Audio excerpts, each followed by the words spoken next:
झूठ की पकड़ छोड़ने के लिए सुनना है ना,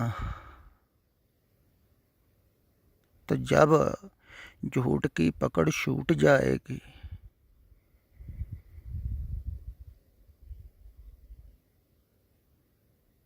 फिर उसको दोहराना थोड़ी है। जो सुना हुआ था वो तो छूट जाएगा ना, पकड़ी छूट गई। लेकिन झूठ से पकड़ छोड़ना बहुत कठिन है। संसार से, फिर शरीर से पकड़ छोड़नी है। शरीर भी मेरा नहीं, तुम्हारा थोड़ी है शरीर, तुम पैदा हुए थे। देखो, आदमी पैदा नहीं होता है तो मेरा शरीर कहता है, पता ही नहीं इसको शरीर पैदा हुआ। तुमको तो बाद में पता चलता है शरीर का। शरीर भी तुम्हारा नहीं है। शरीर से पकड़, बुद्धि से पकड़ देखो, वो शरीर के बीच में लगी हुई है, उससे भी पकड़ लेता है। पता नहीं कहाँ कहाँ पकड़ है, वो सारी छोड़नी है।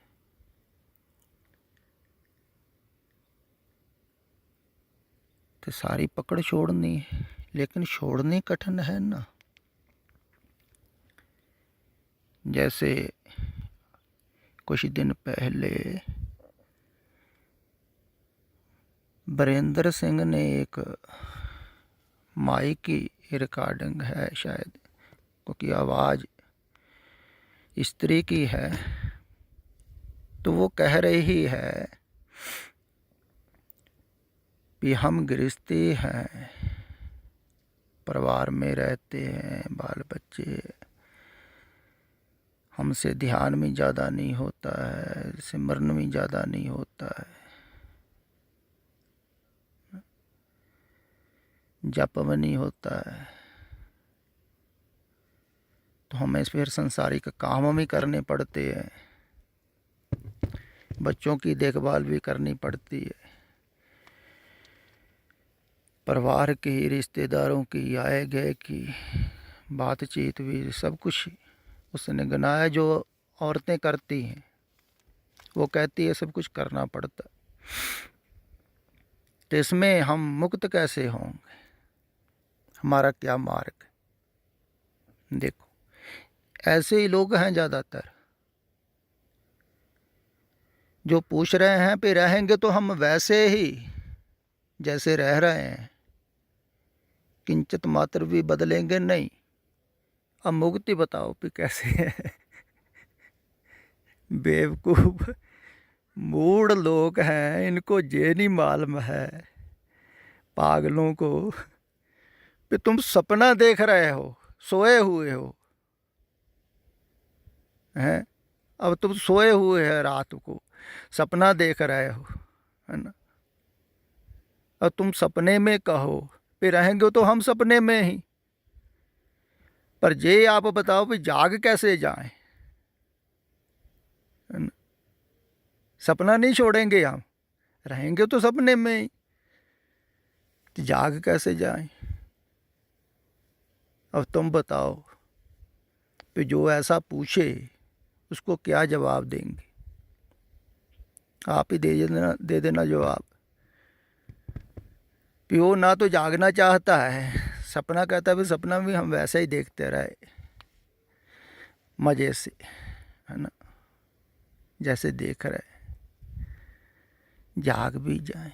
ये दोनों काम कैसे हो सकते? बिल्कुल उल्टे हैं। तुम भी उल्टी बात पूछ रहे हो। तुम सोना चाहते हो, सपने देख रहे हो, मधुर मधुर प्यारे प्यारे, कहते हो कि सपने तो हम छोड़ेंगे नहीं क्योंकि अच्छे लग रहे हैं, प्यारे लग रहे हैं। जिनका जीवन सही चल रहा है ना संसारिक, तो उनका इसीलिए न छूटता है। इसलिए दुख को दारू कहा है। वो इसीलिए कहा है कि जब दुख आ जाए संसार में, जीवन वैसे ना चले जैसा चलना चाहिए, तो फिर वो आदमी परमात्मा की तरफ आता है। फिर नहीं पूछता है कि मैं ऐसे ही जीता रहूं, तो मुझे मार्ग बताएं, परमात्मा को पालूं। जो दुखी आदमी है संसार में, वो वैसे ही थोड़ी कहेगा मैं ऐसा ही जीता रहूं। दुखी आदमी कहेगा ऐसा मैं जीना चाहता ही नहीं हूं, मुझे निकालो, है ना। तो उसको आसान होगा ना, दुख को सभी छोड़ना चाहते। तो संसार में जो सही नहीं है, जिसका जीवन चल रहा है, वो आसानी से छोड़ सकता है। वो कहता है कोई बात नहीं, ये तो मैं छोड़ना ही चाहता परम जीवन के लिए। तो जो जिसका जीवन थोड़ा ठीक ठाक चल रहा है, सही चल रहा है, जैसे संसार को सोचता है वैसा चल रहा है, तो वो तो मधुर सपना देख रहा है। इसलिए देखा है आपने कभी रात में भी जो सपने आते हैं तुम्हें, अगर दुखदाई सपना हो ना, कुछ ऐसा सपना हो ज़्यादा दुख देने वाला, जैसे तुम मर रहे हो, जो कोई मार रहा है, तो एकदम से जाग आ जाती है। ऐसे ही संसार में जब दुख है ना, दुख जगाता है। शरीर का दुख आ जाए, संसार में मानसिक दुख आ जाए, कोई भी दुख आ जाए, दुख जगाता है, जैसे सपना जगाता है। ऐसा ही दिन का सपना तुम्हें चल रहा है।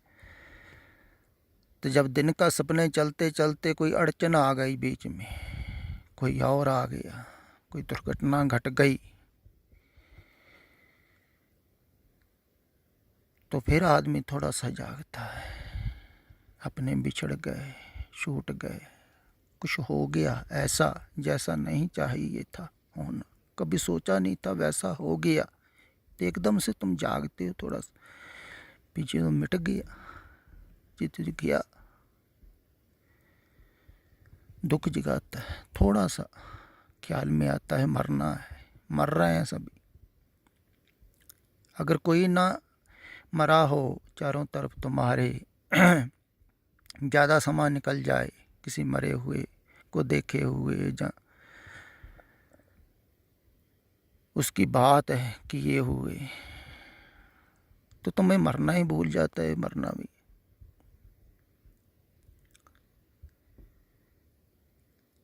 मरे हुए लोगों को थोड़ा सा देख के याद आता है। इसीलिए सतपुरख मरघट जाने को कहते थे।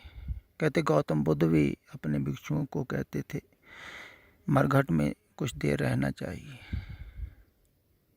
मरने की याद आती है, पे जाना है जहाँ। तो राजपुत्र थे वो, तो उनका ज़्यादा अटैचमेंट होगी ना पीछे, संपत्ति से, बहुत ज़्यादा संपत्ति थी, सब कुछ था। देखो उनका तो लगाव बहुत ज़्यादा होगा।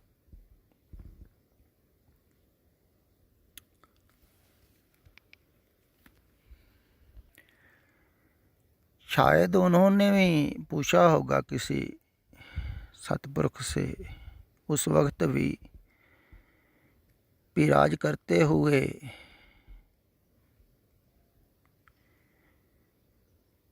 मैं परमात्मा का चिंतन कर सकता हूँ कि नहीं कर सकता। तो हो सकता किसी ने कहा हो कि ऐसा कठिन है करना, कोई छोटा सा घर चलाना हो कितनी चिंता होती, राज चलाना, फिर विचारों से मुक्त होना बहुत कठिन है। हम प्रमाण दे देते हैं राजा जनक का, राजा जनक ज़्यादा नहीं हुए, फिर राजा जनक भी पहले तैयार हुआ,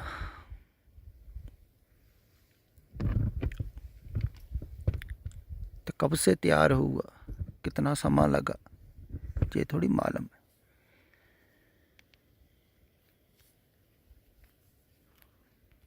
तो बुद्ध ने भी सुनी होगी शायद राजा जनक की कहानी, तो वो भी सोचता अगर मैं भी राजा जनक बन जाऊं, तो वो नहीं बन सकता, सभी थोड़ी बन सकते, किसी की रीस करके थोड़ी कुछ होता है। बहुत लोग नकल करते हैं, साधु महात्माओं की नकल करते हैं, इसीलिए सुनते रहते हैं जब ध्रुव प्रहलाद की किसी ने सुनी थी, कहा था, तो लोग सोचते हैं वैसे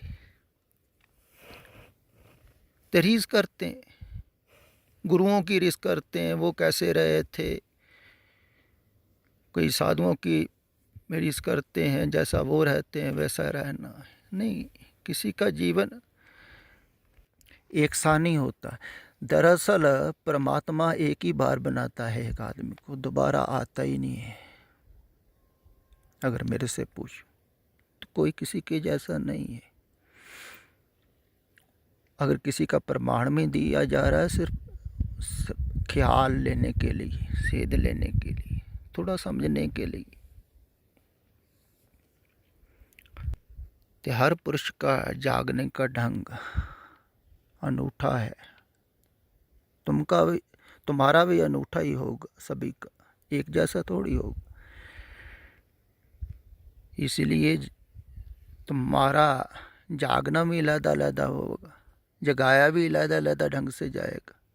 किसी को कहीं से आवाज़ लगाई जाएगी, कहीं किसी को उल्टी ढंग से भी लगाया जाएगा,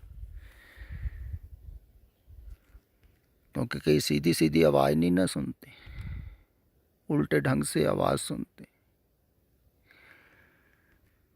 तो जगाने के लिए आवाज़ की ज़रूरत है। देखो, इसीलिए शब्द जगाते हैं, शब्दों से आवाज़ होती है। शब्द को गुरु कहा है, आवाज़ को भी गुरु कहा है। पवन के सहारे आवाज़ जाती है कानों तक, शब्द जाते हैं कानों तक। जगाने के लिए बोलते हैं सतपुरख, वो कहते हैं जागो। ये संसार का सपना है, सपना छूट जाएगा तब तुम जागोगे। जब जाग जाओगे, ध्यान में रखो, तुम्हारा वैसा ही जीवन नहीं होगा जैसा अब है। तुम सोच भी नहीं सकते कैसा जीवन होता है जो जाग जाता है। बड़ा अनूठा जीवन होता है। जैसे सोए हुए आदमी हैं, सपने देख रहे, तो सपने में भी अगर जागे हुए आदमी की कल्पना करें तो सपने में करेंगे ना। तो ऐसे ही सपने में ही धार्मिक लोग सतपुरखों की बातें बताते रहते हैं, सपने में पड़े हुए परमात्मा की बातें बता रहे हैं। देखो, परमात्मा तक सब कुछ समझा रहे हैं, मुक्ति की बातें सपने में। वो कह रहे हैं ये मंत्रों का जाप करो, तुम्हें अंत समय परमात्मा लेने आए। देखो, ये राधा स्वामी मुखी कह रहे थे परमात्मा लेने आएगा, जप करो बस।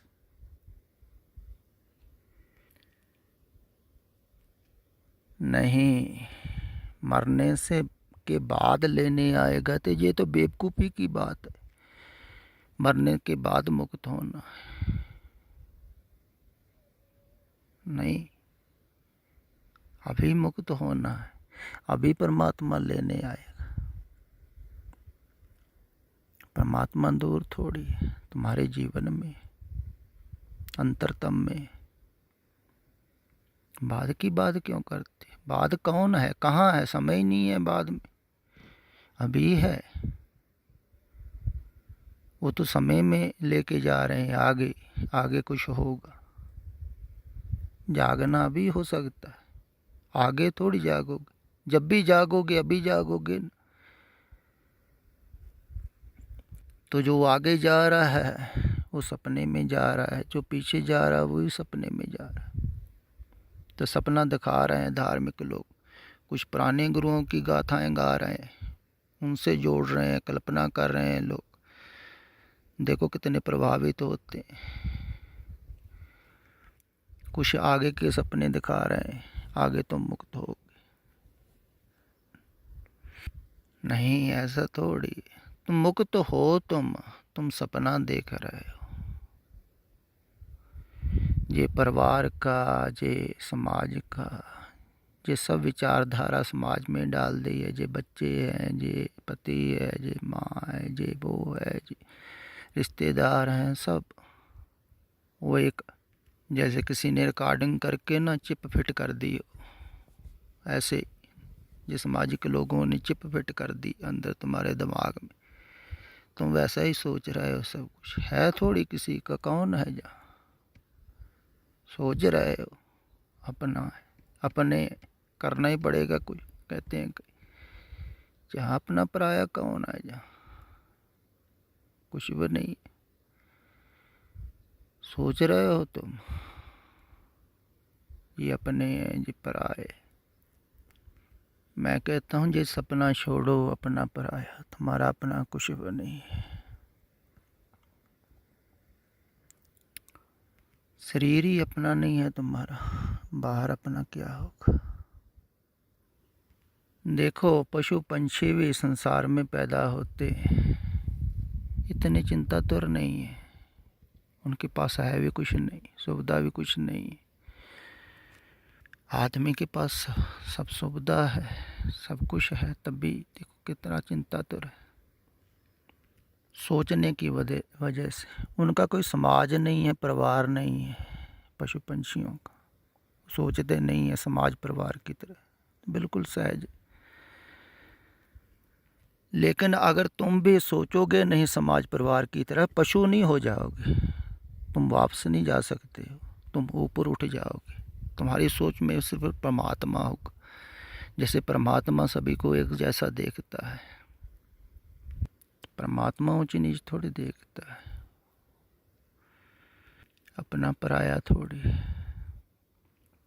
तो अपने पराये का जब सपना छूट गया, अपनी पर की छूट गई, फिर बुद्धि भी छूट जाएगी, क्यों बुद्धि भी द्वैत में चल रही है, फिर अद्वैत फलित होगा।